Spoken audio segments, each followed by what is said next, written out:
What's your name, and are you comfortable sharing your story with us today? Yeah, I'm comfortable sharing parts of my story, and my name is Lystra Sam. I've lived in Vancouver on and off since 1991, I think, maybe 92. Um, and wow, my story is a big one. So, how much time we got? A day. um, when I moved to Vancouver, I moved here from, so let me start at the beginning, okay? As they say. I actually am an immigrant to Canada. I moved to Canada from Trinidad and Tobago when I was 5.5 years old. Grew up in Winnipeg and slowly found my way west as a young adult. Opened my first business in Calgary when I was, I don't know, 20, 22, something like that. And found Calgary. I didn't know Calgary very well. I moved there to open the business because my brother lived there, and we were going to be business partners. And I found Calgary to be, although have it had a pretty diverse Black community, I found it to be extremely racist.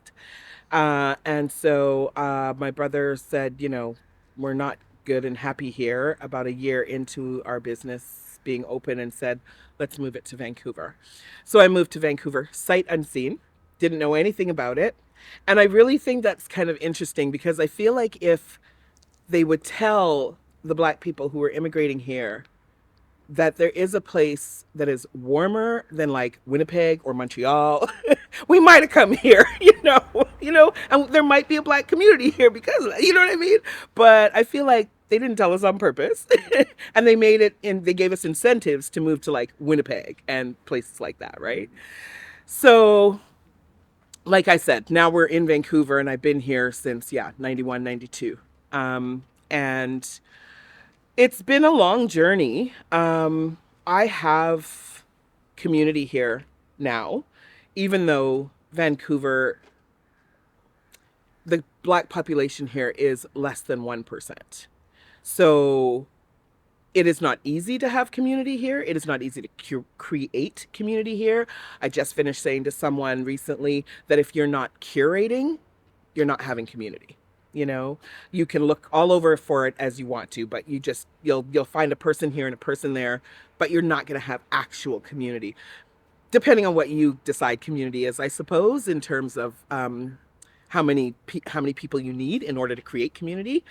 I come from a very big family, so for me, community is like it's everything. Like it's family, it's church, so it's spirituality, it's entertainment, it's education, it's history, it's knowledge, it's love. Do you know what I mean? Like family's everything to me, and so community's everything to me. Yeah. So you mentioned experiencing racism in Canada, which is something I personally feel that is rare to hear about. Mm. And how was that? How did you see that racism, and how did you experience it? Wow, that's interesting that you think that it's, or that it is your experience that it's rare to hear that about Canada. Racism lives everywhere. So, and as I say that as someone who has literally traveled around the world several times, I've been to over 100 countries in the world, and racism lives everywhere. Okay. Um, the one good thing, or the one good thing, I was going to say, like the one export that colonialism has made sure has happened is racism. So, you know, it lives here, it's alive and well and thriving. Does that mean that we aren't incrementally making ways towards changing things? It doesn't. Of course we are. Is it happening quick enough? Absolutely not. Like I said, I came here when I was 5.5 years old.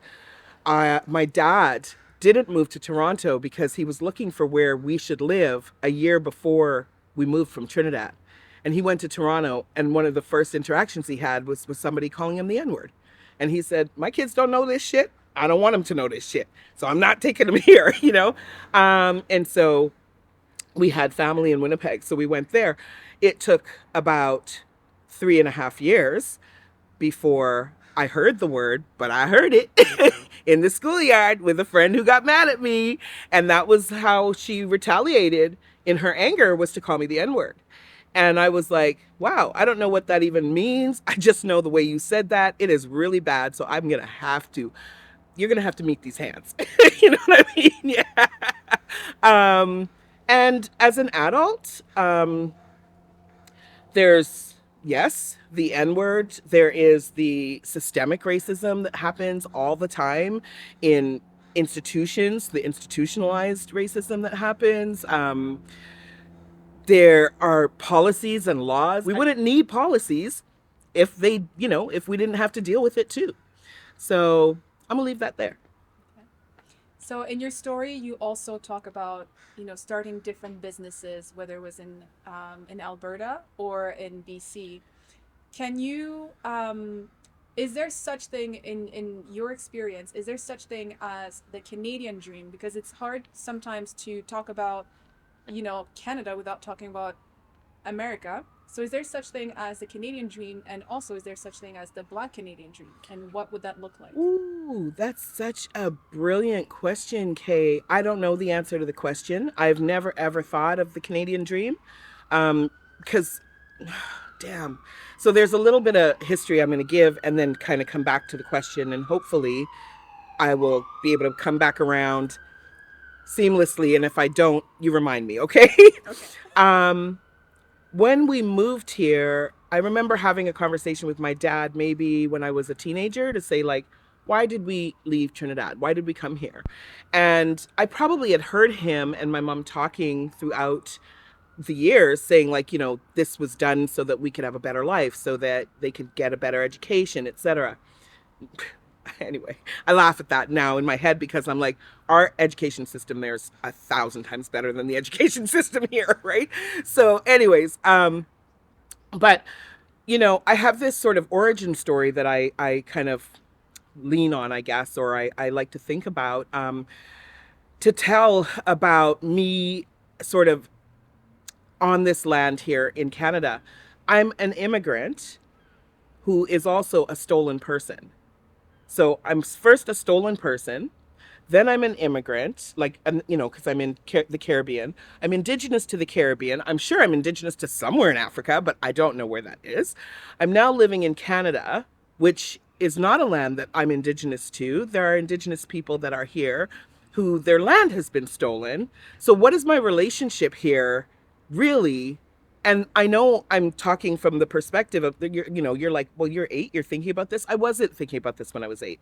What I was thinking about was, how do I fit in and how do I make myself be here and be on this ground and be grounded and be a part of what's going on? And I found that there was no way that I could do that without assimilating. I mean, at least that's what my parents were telling me. And that's what everyone around me was going, stop talking with that accent. Stop using those words. You sound silly if you say this way. Your food smells funny, like, all of the things, right? So unless I assimilated to white supremacy culture, then I'm left out, right? That also meant having to look at indigeneity a certain way too, because you can't just take on that assimilation of whiteness, the dominant culture, and leave behind indigeneity. And so I took that on the way that the dominant culture does as well, which is ugly, you know? Um, and then, so coming back around, as a young adult, I started to understand the cost of all of this, the cost of assimilation. And that's when I started to really understand that I needed to make up my mind as to who I wanted to be here. Again, is there a Black Canadian dream? Is there a Canadian dream? I don't know. I just know that my parents seem to have an idea of what the dream was for us, which was, get educated, get a good job, stay in that job until I guess you can get a good pension, have some babies, give us some grandbabies, and be happy, I guess, right? But now I'm like in my early 20s and I'm like, I'm not really sure all of that is for me. So I go through a period of completely dismantling as much as I could, absolutely everything to do with assimilation and getting all of me back, all of my culture, all of my sensitivities, all of my, you know, my love for other cultures and other places in the world. And that meant, of course, having a lot of arguments with my parents who were alive at the time, and, really trying to bring them along as well. And trying to let them know, like, this is why I think this way now. This is why I'm saying the things that I'm saying. Um, this is why I even speak sometimes and you'll hear the Trinidadian accent come out of my mouth, it's because I want I want my home. I want to be grounded in home. Like I've searched my entire life to belong somewhere because I was taken out of where I belong, first place, second place, and put here. And then I was like, but I don't belong here, I mean, I was told that by a lot of people, again, racist, Um, so, I decided to make my own dream, whatever that was. And I'm still making that dream, Sam. Kay, sorry. I'm still making that dream, Kay. Like I am an entrepreneur. My business is grounded in decolonizing, and it's grounded in a new model of capitalism. It means that it's fair sharing, throughout the whole business itself, and it is based on community. It's based on focusing on the 2S LGBTQIA community, the Black, Indigenous, and people of color community, women specifically. It's a travel company. It's called Community. I mean, no mistake there. You know what I mean? And I decided to focus on travel in my entrepreneurship and my business because in I don't even remember the year now. I'd have to do the math. When I was 33, I always remember because Jesus age, right? So when I was 33, my parents died, both of them, about 5 weeks apart from each other, 4.5 weeks or so. Devastating to my family because I'm going to cry. Oh my God, I don't want to cry. Because, this is like, yeah, 23 or so years later, and I could still like feel it strongly, because they held not just my immediate family together, but we had community. They lived in Winnipeg, but they lived here in BC, in Vancouver with us, and they were part of our friend circle. They curated people and brought people in through food, through storytelling, through music, through history. My dad's a huge history buff, and so I've taken that on. And so when my parents passed away, the only thing I could think to do, literally to, no, don't mean to talk about suicidation here, but to not kill myself slowly through drink or drugs or something else, the only thing I could do was travel. So I left Canada and I thought I was going to go travel for 6 months. I came back 6 months later. I still was not grounded. I left again for another 6 months and I came back 6 months later. And then I still wasn't grounded. So I left again and I came back about 10 years later.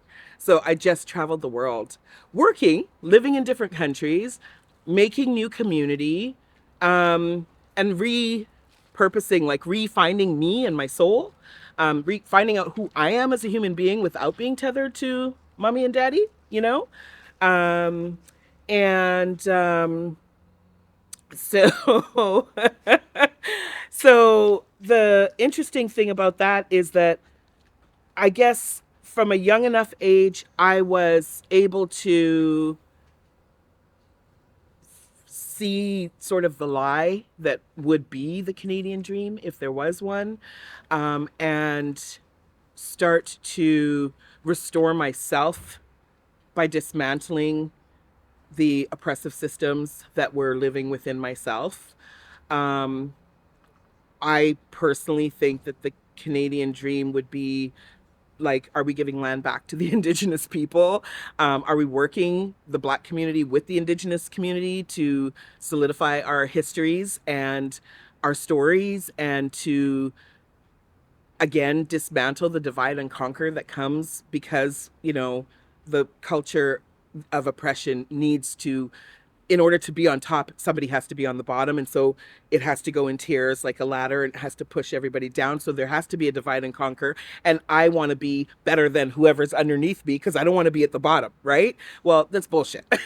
It's all bullshit. So I think that if, we came together with the Indigenous folks here and um, created something better, as I think we're in a time of change right now. And if we could do that, then that would be me living the Canadian dream as far as I'm concerned. I think I'm on Turtle Island. I don't know about Canada. You know what I mean? Um, and uh, and yeah, that's how I run my businesses. I'm still an entrepreneur. I have community, as I said, the travel company. I also have another community initiative. It's called Sisters Leading Sisters. So Sisters Leading Sisters is my community initiative business that is about gathering with emerging leaders in Black and Indigenous community and the leaders that we already have in the Black and Indigenous community, and us doing what I call healing together, so that we're healing together internally, externally, within community, and then as leaders as well. And yeah, that's part of my. I think it's part of my legacy here in Canada and in Vancouver, um, simply because it is one of my superpowers to connect folks, to create ecosystems, So, and then pull from those ecosystems as well with reciprocity, of course, Yeah. So I hope that answered your question. It was a really long way around and twisted. I hope you got what you needed from that. So, coming to Hogan's Alley, what is Hogan's Alley to you? What does it represent to you? Ooh. And also, how do you link it? Is it important for the Black history heritage? Is it important for Black folks to know about its heritage? And also, um, how have you seen it evolve, and what does that mean to you? Yeah. Yeah. So Hogan's Alley has a history here long before I got here, obviously. I mean, I think people know that, but I hope if they don't, let me just tell them now. Long before I got here, places like Vi's Chicken Shack, um, the music scene, the entertainment scene that was here, the business scene that was here. I think there's a connection, if I remember correctly, between. So there was a Black community. I want to say the first firehouses, the first firemen yes, in BC. That was in Salt Spring Island, and there was a Black community on Salt Spring Island. And if I remember correctly, if I remember my history correctly, there's a connection between that and Hogan's Alley. Um, we have what's the dude's name? There's a restaurant downtown. Oh, I'm gonna forget it. Anyways, it's okay. But anyway, there's a lot of different connections that are outside of Strathcona, outside of Hogan's Alley, that are also connected to Hogan's Alley. So that's a little bit of my history that I got when I moved here. I had this amazing friend, rest her soul, Teresa Gators. She was from the South in the U.S. Her family was, and Teresa was raised here. Um, she was an educator and an artist and a storyteller, as we are, And from her, I learned about the history of Hogan's Alley. I learned about places like I just mentioned, like Vi's Chicken Shack and things like that. I learned about the musical history. I learned about the art history that goes on here, in this neighborhood, and that has gone on in this neighborhood. And at the time, I was like, well, where are we? Like, if all that was going on, like, where are we? Where did we go? And there actually were still a lot of Black families in Hogan's Alley, in Strathcona area, or what we now call Strathcona and Chinatown, even Gastown. Um, we were all around in those places, but I was used to seeing many more Black people than I would ever see in Vancouver, on a daily basis. Like when I first moved here, I called my sister almost daily for about 9 months to say, when could you please move here, please, because I don't know where the black people are. I needed black people. And the first day that I saw a black woman on the street, it was on Robson Street, and I ran down the street. I did the crazy thing, the wild thing, and I ran down the street and was like, where are the black people? And she said, yeah, yeah, I hear you, honey. She said, where are you from? And I told her a little bit about me. And she was like, yeah, you're going to have to do things like deliberately, like find like communities, like go to the acting world, go to the writing world, like, entertainment in that way in order to find the black people here. So I did. So as a result, I'm a working actress as well. Like that's one of my other careers that I have. But the Strathcona part for me was like, I've always lived in the east parts of Vancouver, Commercial Drive, East Van. Now I live sort of, I think it's called Crosstown because I'm attached to Strathcona, Hogan's Alley, Gastown, Yaletown, and downtown. Um, and so the history when I moved here, it's funny that you asked me that question because honestly, just a couple months ago, I was walking through um, up Kiefer Street with a friend of mine because I had said to him, I have to go to the Vancouver Black Library to drop off some books that I want to donate for them. And he said, what? And I was like, yeah, the Vancouver Black Library just down the street. And he was like, we have a black library? He's also a black man. And he's been living here for about 5 or 6 years. And I said, yeah, we have a black library. And I said, I don't believe you guys don't know this. Like, does nobody pay attention to social media? Anyway, so, so we went for a walk up the street from my house. And we're walking up the street and he's like, so this is Chinatown? Like he's looking at the dragons and he's like, this is and I said, well, it is Chinatown, but it hasn't always been Chinatown. It's changed a lot. And I said, it's encroached, like it's moved in further and over this way, like a lot more than it was when I first moved here. I said, when I first moved here, we had nightclubs over here, down there in Gastown. I used to run like nights at those nightclubs, like girly nights for us to like hang out and like be women hanging out together. Hip hop nights, just like all kind of like my brother and a couple of other business partners and myself. Yeah, we had this entertainment company and we used to just, throw parties and a lot of entertainment, do after parties for a lot of folks that all of the names that we currently like today that we know, right? Like I'm gonna throw some names out there. So Nas, Janet Jackson, Prince, like yeah, some names, right? Like for real. We did some good parties. And we did some like local parties where it was like, of course, everyone is welcome to come, but people knew, the black community knew there was a black community and they knew and they would come, and those nights were filled with like black women and black men in the community that we knew each other. DJ Earl the Pearl and Dougie. There's a lot of names that if I said them then, people would know exactly who I was talking about.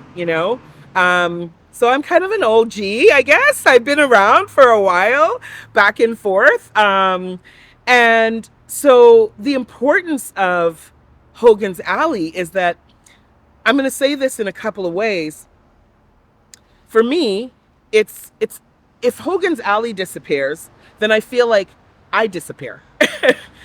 If it gets erased, then I'm going to get erased. I have no legacy here. I've lived in Canada for 53 years, and I do have a legacy. I do have a story, but my story would get erased if Hogan's Alley's story got erased, right?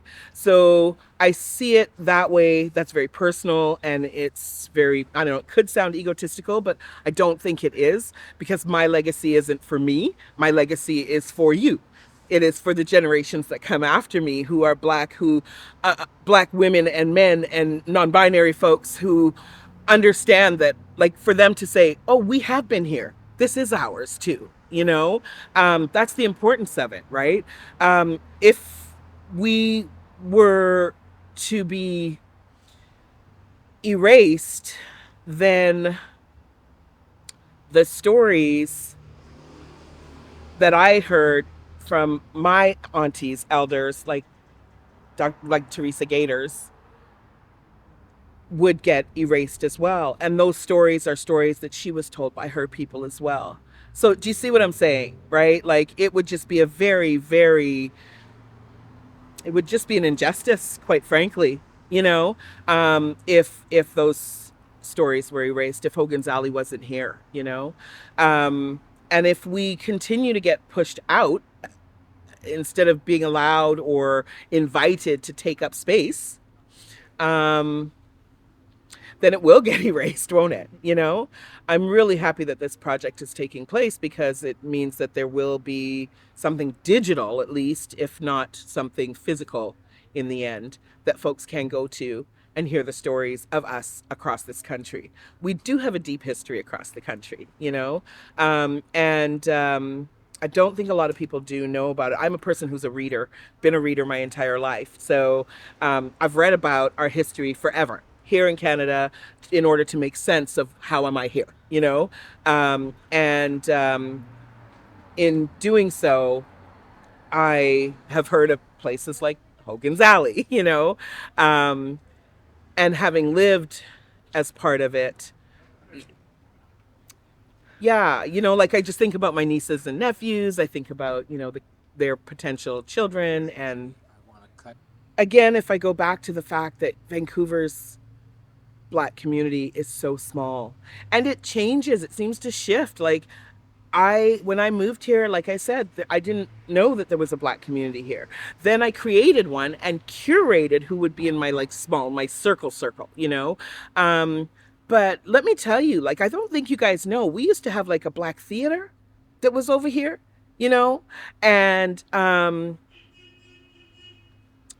I'm just what is this?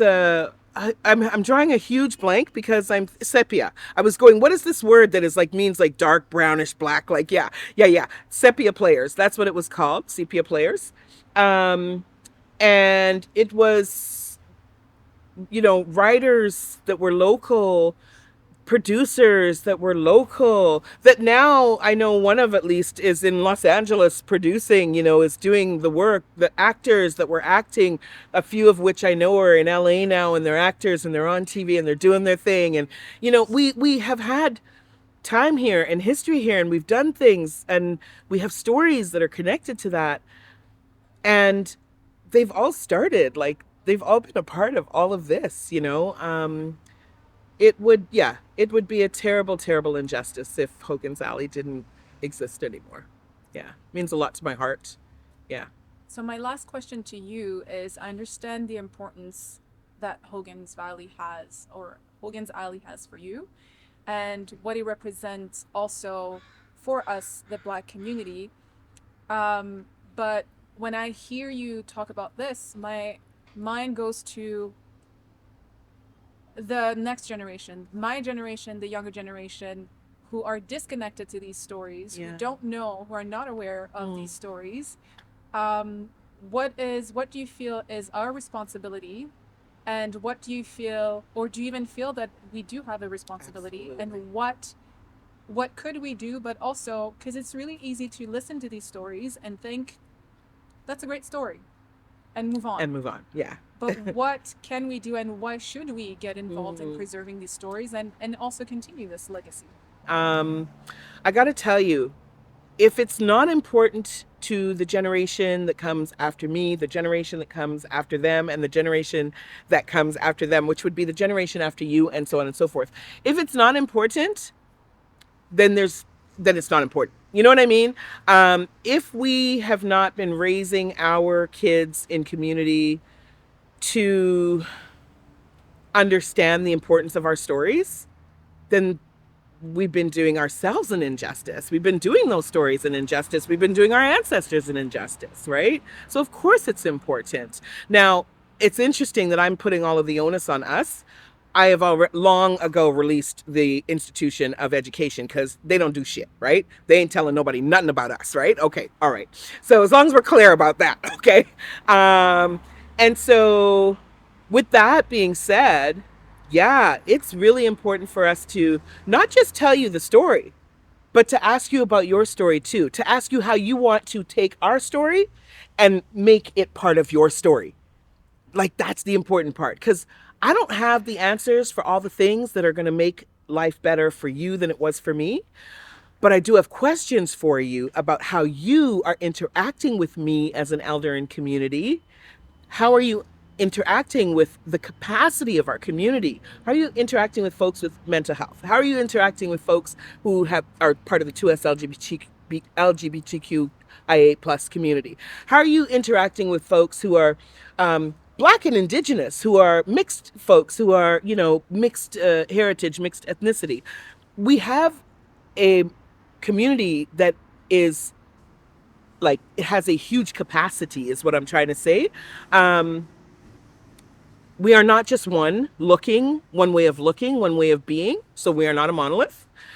And if we say that about ourselves, then we have to act upon that within ourselves. Do you see what I'm saying? Like, we're constantly telling white folks, we're not a monolith. Don't ask me to represent all Black people, right?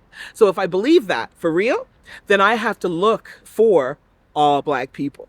And I have to include all Black people. You see what I'm saying?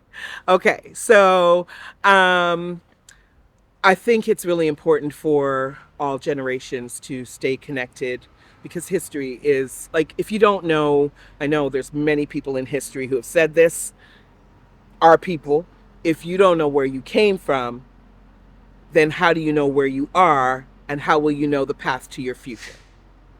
Right? So that is something I believe, like, so strong. We need to stay in our history. Otherwise, we are really and truly, we're letting our ancestors down. And right now, I know I am living the dreams of my ancestors. I know that you are living the dreams of your ancestors, Kay. I know you want to continue to live the dreams of your ancestors. I know I am their biggest dream. I know I want you to be my biggest dream. Do you know what I'm saying? So, okay, you feel me. That's the answer to that. Any last words? I just want to say, yeah, just, stay strong, stay Black, stay happy, girl. No, I don't want to say that, but I do want to say stay Black and stay strong. Absolutely. And also, I do have a couple of last words, I think. I just want to say, because I just said stay Black and stay strong, I just want to say, I also want us to understand that to be Black is also like being Black. There's no script for that. There's no script for that. So, like, I grew up in an era where the script for it was to be educated, well educated, so you stay smart, to stay really connected to church and family, to make a lot of money. As a woman, to be strong and to always hold up her man. And, like, there's some bullshit shit out there that, was our prescription for Blackness. I wear my Blackness. I do. I'm not going to deny that. Like, I'm so proud. I can't imagine trying to be anything else but the Black fucking dope ass woman that I am. Okay. I really can't. Right. So I wear it, because it comes naturally to me to do so. I want to say that for us to be soft is okay. For us to be emotional is okay. For us to emote emotion with each other, it's okay. For us to tell the stories and cry while we tell the stories, it's okay. For us to, need to ask each other for help, it's okay. Like, all of the things, that vulnerable part of us that we have to kind of harden, we think we have to harden to live and survive in this world, this very, very racist world. If we band together and have a sense of interdependence with one another, a lot of those barriers can come down, because we'll build trust with each other and we'll know that we actually literally have each other's front and back. That's what I'm going to say. I'm going to end on that. Thank you so much. You're welcome. It's been a pleasure. My pleasure.